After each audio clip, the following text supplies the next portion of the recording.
So, Joe, after the firing of gosh, I keep doing that. Man. When I was writing Olszey and Stotts stuff, I kept getting it wrong there too. So anyway, after the firing of Stotts, well, I take that back. The mutual separation of Stotts from the Blazers franchise, if you believe it was completely mutual. Of course, we initially, right away, boom, there's candidate names out there. The main five were, and some still remain, Jason Kidd, Chauncey Billups, Juwan Howard, who's coaching at Michigan, Jeff or Stan? Jeff Van Gundy. I always get those guys mixed up. Jeff Van Gundy, who last coached in 2006-07 with the Houston Rockets and has been in broadcasting since, and Mike D'Antoni, which I thought was hilarious because Neil Olshey wants defense.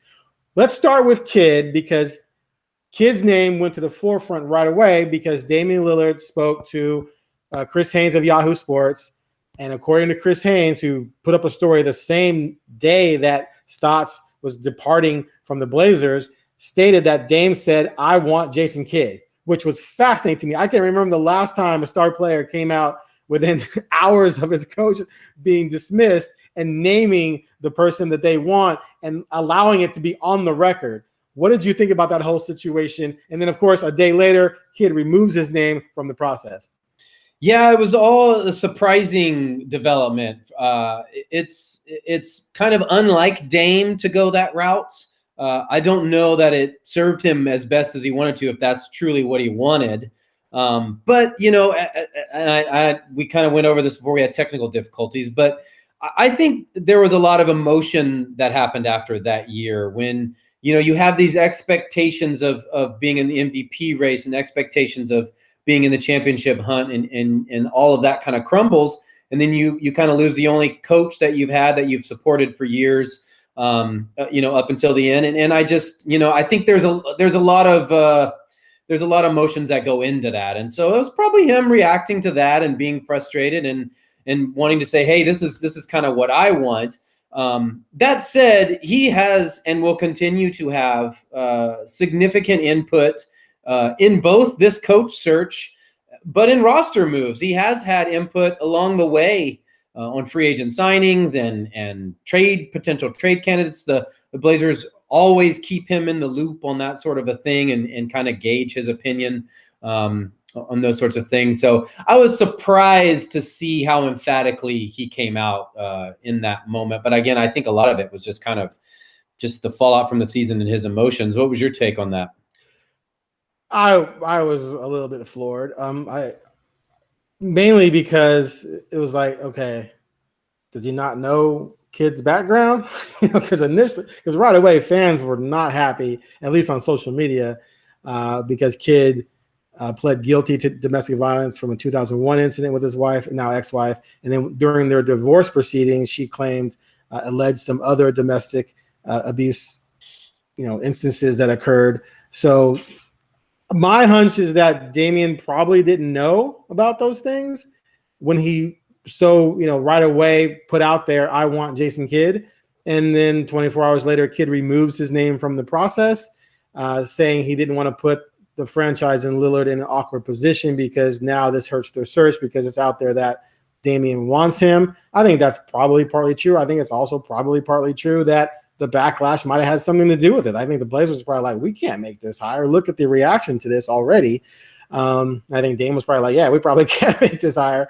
So it just shows sometimes you just got to let things marinate for a while and do your own due diligence before you start throwing names out there. But it was surprising. And if it wasn't for Kidd's background, I firmly believe Kidd would probably be the coach. And I think it would be a pretty good hire. I mean, despite his up and down coaching career to this point, people learn, they grow. He was a great point guard, a champion from Oakland, just like Dame. There's definitely going to be a connection there. And if Dame were to say, I want that guy to be my coach, he has to go to the top of the list. You're not going to go and hire someone that he doesn't want. And if you can't convince him someone else is a better choice, and he's 31 and he could at some point demand a trade, you'd have to go in that direction. But with the background, I don't think you can do it. And all of that, to me, leads me to the fact that I think now Chauncey Billups is the front runner, although he does have a little bit of an incident in his past too. But Dame in that same article said he liked Chauncey Billups. And Chauncey Billups has a history with Neil Olshey. So I think that's where we're headed. I think a lot of people think that as well, but they're going to go through the vetting process, and I guess we'll see. I think, and this is not me talking to Neil or anything, it's just me having conversations with Neil over the last 8-9 years. Yeah. He has always been a fan of Chauncey Billups. He has always respected Chauncey from their time together in Los Angeles, the professionalism and respect that he brought and commanded from his time there, the way he helped that organization at that time. He's obviously a champion in his playing days. And so there is a lot from that perspective that I know Neil has always liked and wanted at some level to be connected with him. I don't know if it was in the past a front office thing or coaching. Obviously, he's decided to get into coaching. Right. There's some questions there, though. I mean, he's never been a head coach, and that certainly can and has worked. We've seen it this year with Nash in Brooklyn, who obviously has an all-star lineup and head coaching on his bench. But so there are questions there. But one thing I will say is it is always dangerous. And I think Mark Cuban said this last week after Dallas was eliminated in kind of a similar situation to the Blazers with similar first-round exodus in their recent history.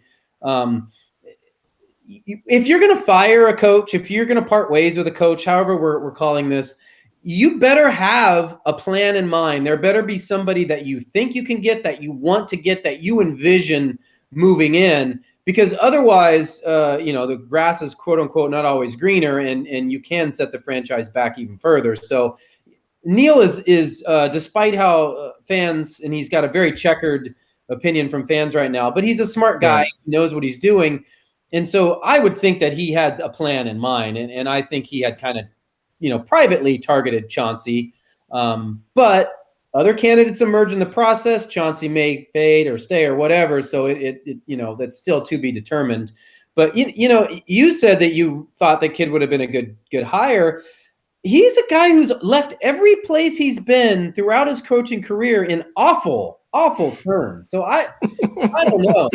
True, but one of the reports out of LA was that he's grown and matured a lot. I do believe that people are going to make mistakes in certain situations, and then they do become better later. I mean, I believe in that, and he's still a relatively young man. I mean, he's, so I would give him the benefit of the doubt that if there was some kind of great relationship with him and Dame, that would be extremely important. But no, you're right. I mean, he made a power grab in Brooklyn, right? He wanted to control the franchise. They're like, no, we're going to trade you. He got traded to the Bucks, and then things with the Bucks didn't quite work out. So, there's definitely reason for pessimism, but I just think, all things considered, I think it would have been a fine hire. We should mention, just for the sake of mentioning it, that when Neil spoke, was that earlier this week? Man, this is Monday ever. That he will vet 20, 30 plus candidates throughout the course. 20 to 25, yeah. Yeah, and so, there'll be other names that emerge. I'm surprised that David Vanterpool is not on that list. I would be surprised if he wasn't in some capacity. Now, he's very close with Dame and CJ, no head coaching experience, and he kind of is on that Terry Stotts tree, so that could be, kind of a notch against him if you're trying to get away from what you've been doing. And I don't know, maybe it's just the local kind of tie-in, but Ime Udoka, I would think, would be someone that you would at least interview or include in your vetting process, not just because of his Portland history, but a guy who has spent a lot of time around Greg Popovich, a respected player who paid his dues and came up, the hard way, and a guy who's respected in NBA circles. But I don't know. The list of candidates is, there's not a Tom Thibodeau out there right now. Right. There's not a Monty Williams out there that just makes you go, wow, now that would be a slam dunk hire. So it'll be interesting to see what route he goes. There's some intrigue with Juwan Howard, who has had incredible success in Michigan in a short amount of time. Right. But do you want to make the jump to the NBA? Are you happy at your alma mater in Michigan after leading them to the title game? So, Howard spent a lot of time. He played 17 years, and I think he spent 6 or 7 years as an assistant in Miami, and now he's been head coach in Michigan. I think that's a solid hire. I think that Billups, given the fact that he won a championship as a point guard, playing for Larry Brown and a very defensive-minded team, I think that definitely could work. I find the D'Antoni thing interesting. His defenses at Houston were actually decent. I think they're like 14th, 16th, and 18th, something like that. And obviously had one of the better offenses in the league. It would be fascinating to see if he would try and use Lillard the same way that he used Nash, who won 2 MVPs, the same way they used Harden, who won an MVP, led the league in scoring. Could we see Damian running that system and averaging 30 and 12? Possible. Get a couple more shooters out there with him. But he's 70. Is that the route you want to go? Like, to me, if your goal is to win a title and you're trying to upgrade from Stotts, it needs to be an obvious upgrade for obvious reasons. It can't be just someone, oh, we think this person might be good. It has to be someone where you can point to 3 or 4 things that say, this is what we want. This is what we believe his background shows he can give us. And this is why we think it's going to help this team go further than Terry Stotts. If you go with someone where it's like, what has that person ever really done in this league? Are you really rolling the dice like that? Then I don't know if fans are going to be openly acceptant to that. Do you? Yeah, and ultimately that doesn't matter. If you're seriously, if you're the GM or president of basketball operations in this case, you're going to make the hire that you think is best for your team with the information that you have and the roster that you plan to build. Because if it doesn't work out, then you're gone. It's plain and simple. So right. It doesn't matter what the fans think or what makes a lot of sense to the fans, because every fan has emotion and they don't have all the information. And so, right. Neil's going to make the decision that he thinks is best for the franchise. And as well, he should. It's his job to do so. I think D'Antoni would be a great hire in a lot of ways. It would be a hard sell because you have emphatically come out saying you want to get a defensive-minded coach. And despite what you said about his time in Houston, he does not have the reputation as being a defensive mastermind. That's not me saying they shouldn't hire him. I'm just saying that's a harder sales job. It's funny. Nate McMillan is having some pretty good success right now in Atlanta. And, he's a guy who ran out of favor here. So going back to the whole things run their course argument, it's at the very least, it will give you something to take care of here for the next few weeks, Aaron. And once we get past I thought you were taking over the offseason. What are you talking about? Oh, no. You got some bad intel. Intel. Yeah. No, I'm going on vacation the first 2 weeks of July. Good luck. You're going where? On vacation. In July? Oh, yeah. I have tea times all through July. What are you talking? Wait, we got to get our sports editor on here to talk about this, man. That's not our problem. Really, it's not our problem. All right. We get past this, kind of coaching search situation. It is your favorite topic, everybody's favorite topic, especially with this team, is getting back to the is it roster or is it coaching situation. And no matter what coach you bring in, there are a lot of questions about this roster. And, getting to the crux of the conversation with the coaches, defense, is this roster suited for defense? Can it contend as is? I open the floor to you. So here's one of the interesting things about this team for me. Because you listen to people complain about it in the media and fan base, and they're like, Olshey put this mess together, blah, blah, blah. And I'm like, is it really a mess? They finished tied for 8th in the NBA in terms of record, tied with Dallas and the Lakers. They beat the Dallas Mavericks twice. They beat the Lakers twice. Now, of course, we all know the Lakers had injuries, but wait a minute. Injuries matter. Look what happened to the Lakers, but injuries don't matter for the Blazers. So I would argue that if CJ is in this 25 games, Nurk doesn't miss 35 and is not out of shape for another 10 and isn't on minutes restriction for another 10, and if you have Powell for an entire season, and you improve the defense, that the roster as it sits right now would have a better record than it just had. And it just finished 8th. So you could definitely be looking at a team that finishes 6th in the NBA, maybe 3 or 4 in the West. I'm not saying that would happen as a given, because of course the Lakers will probably be healthy as well, maybe be better. There's other teams up and coming. The Warriors are going to get back Klay Thompson, et cetera, et cetera. But my point being is that this is not a mess. Like, this is a good team. Now, the question is, if you do improve the defense, can you contend with this team regardless? I have reservations because I just don't see how you went from one problem to me always being you have 2 small guards. They score a lot of points, but defensively there's some issues, and bigger teams can put some major pressure on them with long, tall guys. The last 5 minutes of game 6, what did we see Denver do? They threw 2 dudes at Lillard, both bigger than him, and there was nothing he could do about it. And he can't. He's 6'2". So how do you win when your small forward is 6'3"? I don't care how good he is. He's not a megastar 6'3" guy. He's a solid 6'3" guy. He's guarding 6'7", 6'8", 6'10". So I just think they can get better. I just think there's a ceiling, and that ceiling for me is maybe you get into the second round, maybe, and that's it. Yeah, I think there's no question that you're going to have some changes to the roster. I think the backbone behind the roster is solid. I do have questions about Yusuf Nurkic at this point, if only because can he stay healthy? Is he a guy? He's not proven over the course of his career, the fluke leg injury notwithstanding. Obviously, that's not something anybody can predict. It was horrific, and that's not a byproduct of being injury prone. That's just a fluke, awful thing. But, this year, since he's returned, and even before then, before his catastrophic injury, he's been unable to stay healthy. And so, at some point you wonder where he is mentally in his development, where he is healthy, and can he continue to stay healthy? So that's a primary question.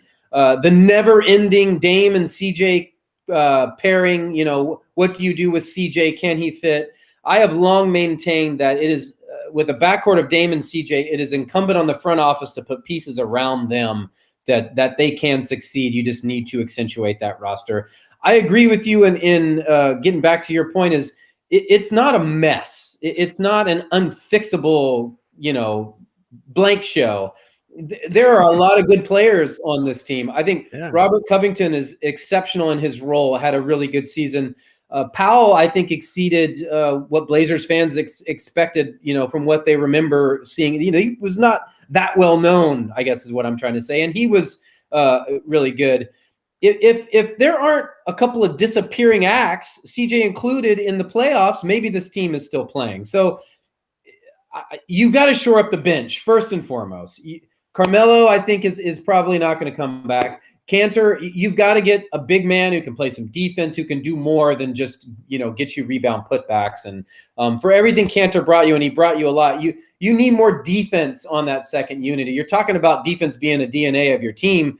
That's a good place to start, because as we've talked about time and time again, when those guys came in, the numbers just plateaued. So or went, yeah.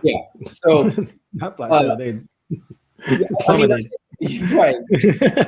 The question, and what you love to talk about is we might as well fold this in. This is supposed to be yours, and since I was talking trash about you stealing my topics, we're going to just get right into this. Before, does there need to be a major, like a significant franchise-changing mood, or do you kind of accentuate the roster with quote unquote difference makers? There's two tacks to take.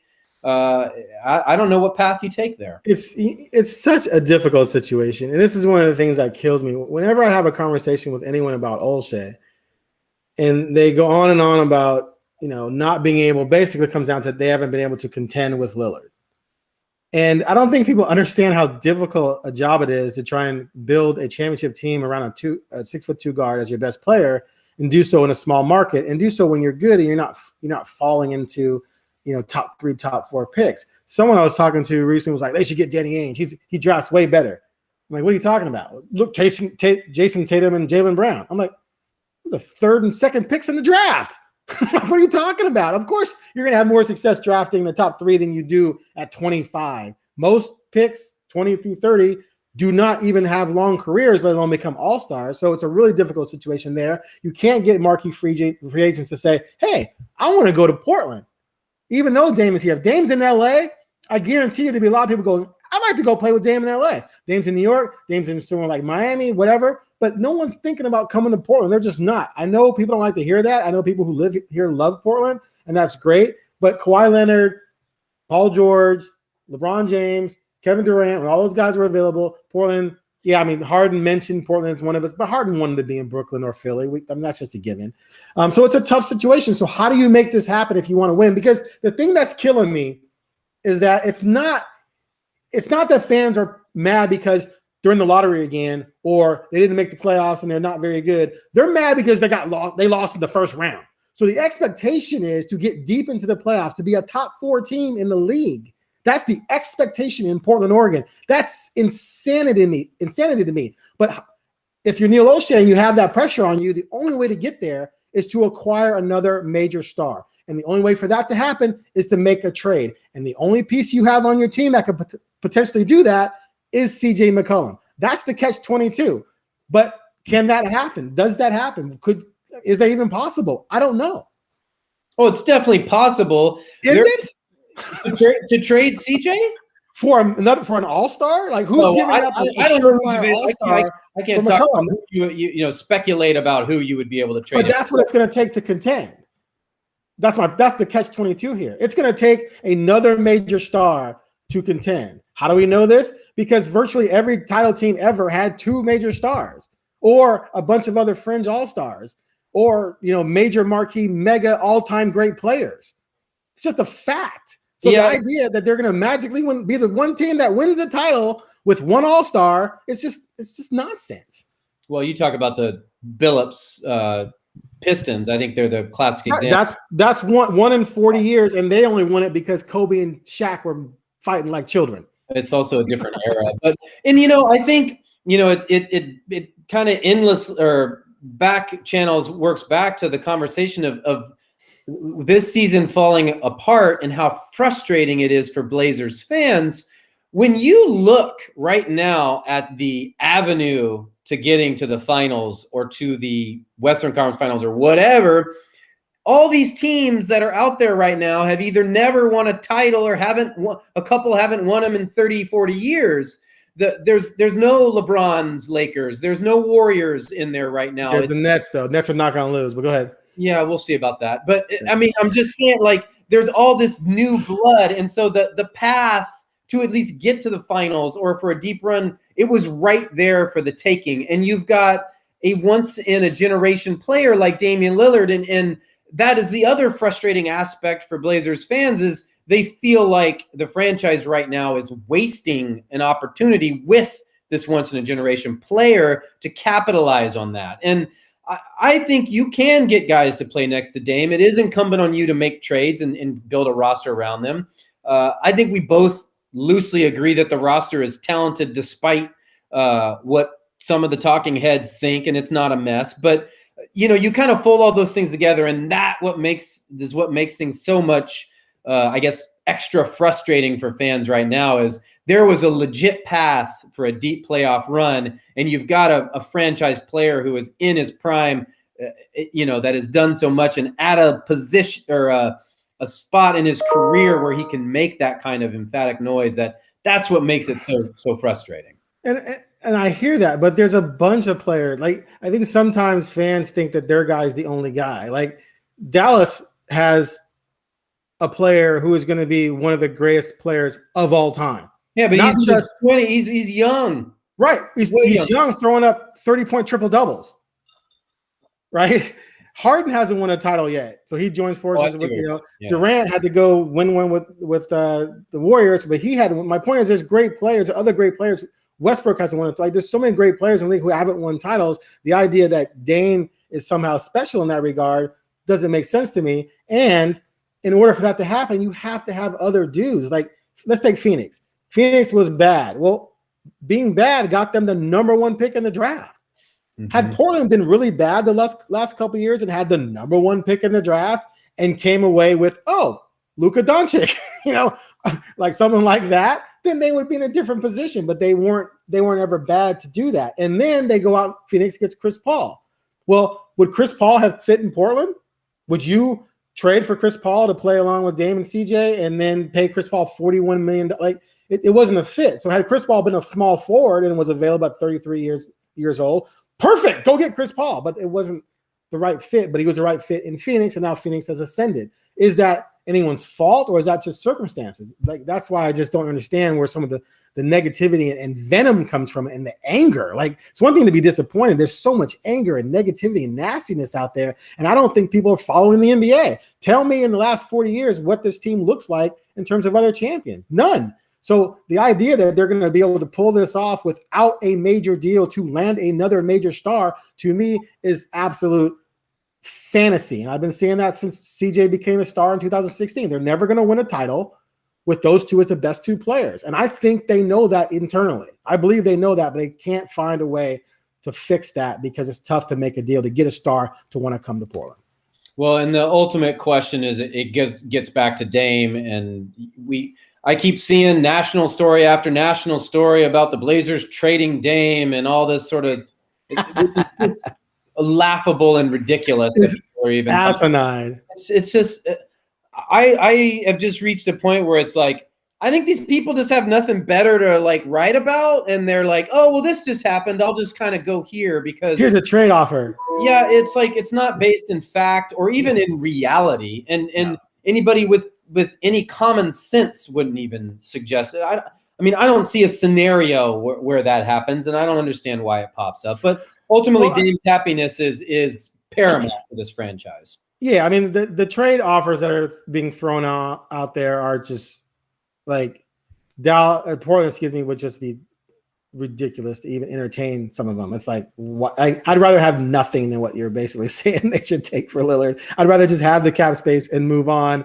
than take on Caldwell Pope, Kuzma, and Montrezl Harrell. Oh yeah, give us those guys. That's what the Blazers think. Yeah, can we have those guys please for Damian Lillard? No, the Blazers are not thinking that. If there is ever a deal for Lillard, they're going to get a haul back. They're going to get a couple young pieces and major draft picks, or I don't think it ever would happen until Dame's like 35 or what have you. So yeah, some of that stuff is comical. But have we reached the point, Joe Freeman? And I know you hate speculation. I know you hate hot takes. But have we reached the point where at least we have to start wondering how much longer Damian Lillard is going to stand for playing on a team that can't contend? We need to talk to Drew. I want a thing at the top of your video that says hot take lover. And I want to take a thing at the bottom of my video that says hot take hater. This is not a hot take though. It's just one hot take to the next. It's your hot take love. No, the Blazers are not trading Damian Lillard. It doesn't make ever. I can't say whatever happens. I'm talking about now. Okay, I agree with you. It makes no sense in the world for them to do that now. They're not a team that is heading on a downward spiral. They're a team that had a bad season that failed to deliver on expectations, that had a bad playoff series, much like 2016 was it 16 against the Pelicans? No, 18? 18 was the Pelicans. I mean, think about where that in fact, there's a lot of parallels between now and then. Neil Olshey came across in a very negative light after his availability or end of season availability the other day. Very reminiscent to how his went after that series. Then everybody was ready to blow up the roster and everything then, and they went on to the Western Conference Finals the next season. So right. I don't think this franchise is that far away. You're going to have to hire the right coach, and you're going to have to adjust the roster in the right manner. But there's no reason for you to trade arguably the best player in your franchise history right now. It makes no sense. End of story. I agree. I'm 95% with you. I think that it's like they're going to go out and hire a coach that he's going to approve of, right? So you're not going to hire a coach that Lillard wants and then trade him. That's just dumb, right? So everyone out there who's fantasizing about somehow how their franchise is going to get Lillard this summer, you're wasting your time. It's not going to happen. However, he'll be 31 in July. He'll be 32 next offseason. The clock on his time as an elite player is ticking. Now, Michael Jordan retired 34, 35 the first time. Well, the second time. How many times did he retire anyway? He retired 3, but after his 6th title, he was 30. I think he turned 35. The Miami Heat would not.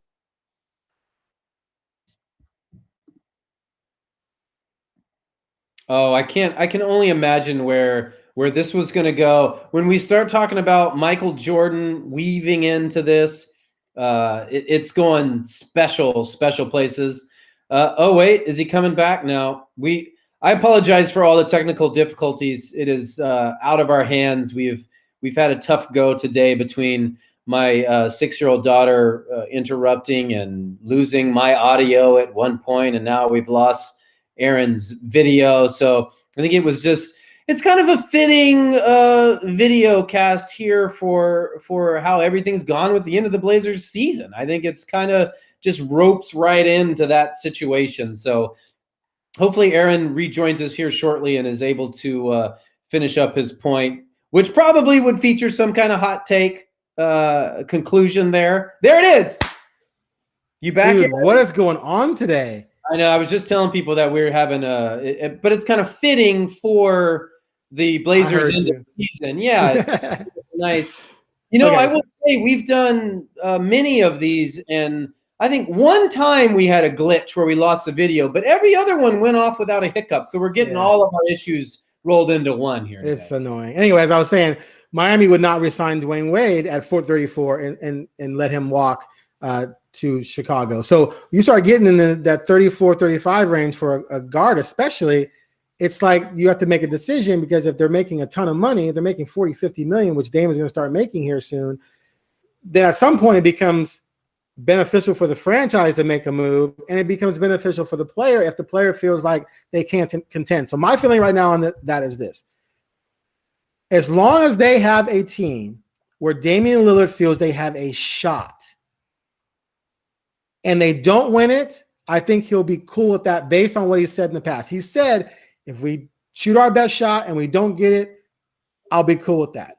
But if he feels like they have no shot, there's no way in heck they're going to win the title in the next 3 years based on the roster he sees, not after this summer, then I think for him and for the franchise, the best thing to do is to part ways. Why play out 2 or 3 more years of just being mediocre, and then Dame's value goes down each year, as well as his opportunity to win a title decreases each year? Send him somewhere where he has a chance to win a title, just like they did with Clyde back in the day, sending him to Houston, but get back way more than you got for what you got for Clyde. And then you're able to rebuild and start over. So I'm saying that by next summer, not this summer, by next summer, if this team does not look like they have a shot, a look, I think the clock starts on his career in Portland. So blast me if you want. I'm just saying, because here's the thing too. I did this article last summer. I look back years and years and years. The only 2 players, 2 stars that didn't win a title and stayed with their team their entire career are Reggie Miller and John Stockton. That's it. Everyone else. Yao Ming. Huh? About Yao Ming. Yao retired because of injuries. He didn't retire because he was like, oh, I'm done. I didn't win the title. I'm talking about guys who, like, they played out a full career. They were stars, and they just stayed and never won one. That's it. So many other players have left, like Ray Allen went somewhere else, Garnett, LeBron, Bosh, Kidd, Billups, Gary Payton, Alonzo Mourning, Gasol, Kevin Love, Durant, Drexler were all players who were star players, all-star players, who ultimately at some point left to go win a title. So does Lillard want to be known as another Stockton and Malone, or does he want to be known as someone who won a ring at the right time, and there's a mutual agreement for him to part ways and help the franchise? And then when he wins the title somewhere else, he can come back here at 36, 37 and play out his career and retire a Blazer. Anyway, blast me if you want. Karl Malone went and played for the Lakers, didn't he? He went and played for the Lakers. Now, I will throw Ewing. I actually throw Ewing into that list, but Ewing played a couple years somewhere else late, but he was way past his prime. So technically, yeah, he did. I know people forget, but Patrick Ewing, I can't remember where he went, but he was. So I almost count him in that list. So maybe we'll go Stockton, Miller, Ewing, because Ewing played for it was something bad. I'm looking at it right now, but it was like, he was like 37. He went to play for Seattle 1 year. Yeah, 38 years old in Seattle 1 year, and then 39 years old in Orlando. Those don't count. He was, he basically 15 seasons in New York. So I'm gonna count Ewing, but I don't think Lillard wants that to be necessary as legacy. But Ewing made it to the NBA Finals twice. So if you're Lillard and you get to the finals a couple times and you lose, I think you're okay with that. If you can't even get there, if you have no shot, I don't think he's going to be okay for that for the next 4 years. I just don't expect the Blazers to be. I think that I just don't see them going that far downhill where they're in the lottery or just going nowhere. I just don't foresee that for the franchise and for the roster moving forward. So it's ludicrous of me. All the trade speculation is ludicrous. All the stories about, should they trade him are ludicrous. And for me to speculate what's going to happen in 3 or 4 years, I don't see the roster going in that direction. So it's hard for me to envision that. So I just don't see it. I hear you. And I respect that opinion. Let me ask you one more question though, sort of, adjacent to all that. Gotta go, see you later.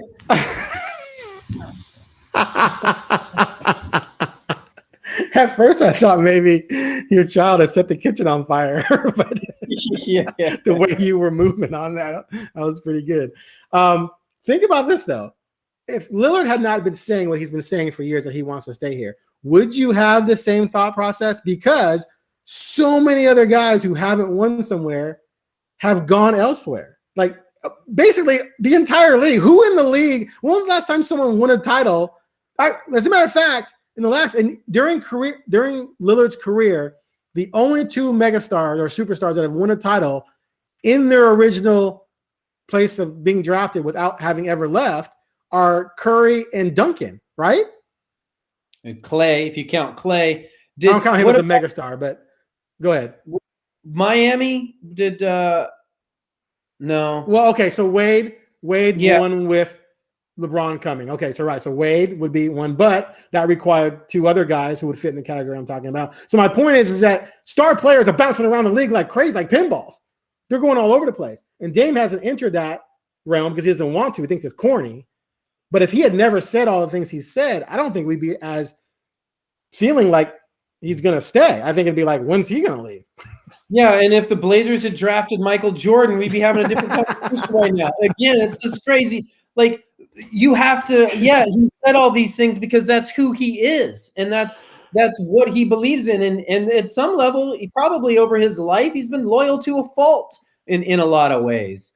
Now, everybody's patience and loyalty runs thin after they feel like they've been burned or expectations or promises have not been met. And so when it gets to that point, that's when you reevaluate things. But we're not at that point now. Okay, fine. So yes, he is. The conversations that I've had with him for almost 10 years that's who he is as a person. And, it's all of these series up until this point, and I can't speak to what he was like this season because I didn't cover it day in and day out, is his mentality is we're going to the finals. I remember having a conversation with Evan during a season where I'm like, these guys are toast.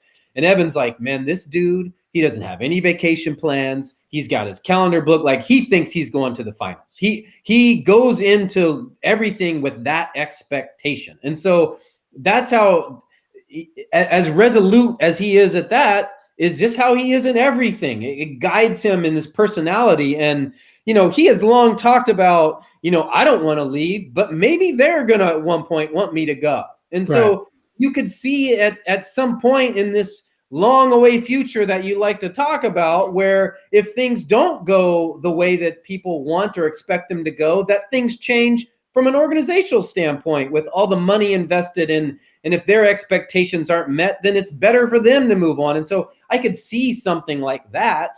But again, we're in a point right now where it's so fresh. The season is over. He's probably frustrated or emotional at some level. He's going to have a new coach here. He's going to have to reevaluate things. But I just don't think that this is just a franchise that's in a downward spiral. Right. Like people act. I know people act like it's just a disaster. It's a mess and horrible. Nah, that's crazy. Okay. Well, thanks for indulging me at least. I appreciate Anytime. I appreciate you withholding some of your disdain. One more thing before we roll that we haven't gotten to yet. To me, that like when we talked earlier about if they had another big guy who could play defense, the Zach Collins question, man. Like, if Zach Collins had been healthy this year, I think they finished at worst 21, 22 defensively, maybe even with Nurkic out, because he was someone you could put in there and play center, give you center minutes. He's going to play defense. Plus, he was developing as a three-point shooter. The fact that he has essentially lost 2 years of his development, of his growth, and his skill set and what he brings to the table, like, to me, that's like one of the underlying like storylines of where this franchise is. Now, some people say, oh, he wouldn't have made a difference. He was getting better every single year. And I believe that as he's played these last 2 years, that he would be a legitimate, whether he's starting or coming off the bench, a legitimate 15-8 and a rim protector and shooting 35% from three. Do you think there's any chance, one, he's going to be able to bounce back, and two, will it be with Portland? I do think he'll bounce back. It's not like he had career-threatening injuries. I can't speak to will it be in Portland. They'll be able to tender him and control his rights. So right. I don't expect him to go anywhere. I don't know what the market's going to be for a guy who hasn't played in 2 years. That is an unknown to a lot of teams. So, my expectation is that he comes back at worst on a 1 year kind of tender contract. But again, the Blazers, if they tender him, will have the right to make him a restricted free agent and match whatever they want, whatever he gets. But I do agree with you. He subtly, it goes under, kind of flies under the radar, what a difference this season could or would have been with him. Because you talk about the drop off from from Nurkic to Kanter, and then Kanter to no center, really. Well, then you're talking about Zach Collins, and that is a significant player and an upgrade for the team. So, I mean, X amount of wins, whatever those wins are, you're talking about a higher seed and a different postseason and all that, on and on and on. So, and even just the fact, like, let's say you started Kanter at center, but you had Collins at power forward and Covington at three. Those two could help mask some of the problems with Kanter on defense. It just, I think his presence would have changed a lot with this roster, and it's unfortunate that he wasn't able to play. And I agree with you. I think they're going to give him the qualifying offer. Why wouldn't you at $7 million? I don't think he's going to receive a big time offer from anyone who, like, he hasn't played in 2 years. Why would someone offer him some kind of huge deal? I can't imagine that's going to happen. Maybe you end up being able to use him in a trade or something like that. I don't know. But if I'm the Blazers, if I think he's going to be healthy and play again for 7.6 or whatever it is, I definitely bring him back and hope that things work out with his ankle, which he had 2 surgeries on. So anyway, just wanted to end on that. There you go. All right. We have covered about all there is to cover. Be sure to catch all of Joe Freeman's off-season Blazer coverage as he dives. I'm getting a memo. No, Fentress, that's your job. Dang it. Okay, so we will have this thing covered wall to wall all season long as we see what happens with the Blazers. And whenever I can, I will drag Joe Freeman kicking and screaming to the Blazer focused video podcast. We are out. Joe, you have a good day with your children. Thanks, man. You too. Take it easy. Right. Look at that kitchen floor.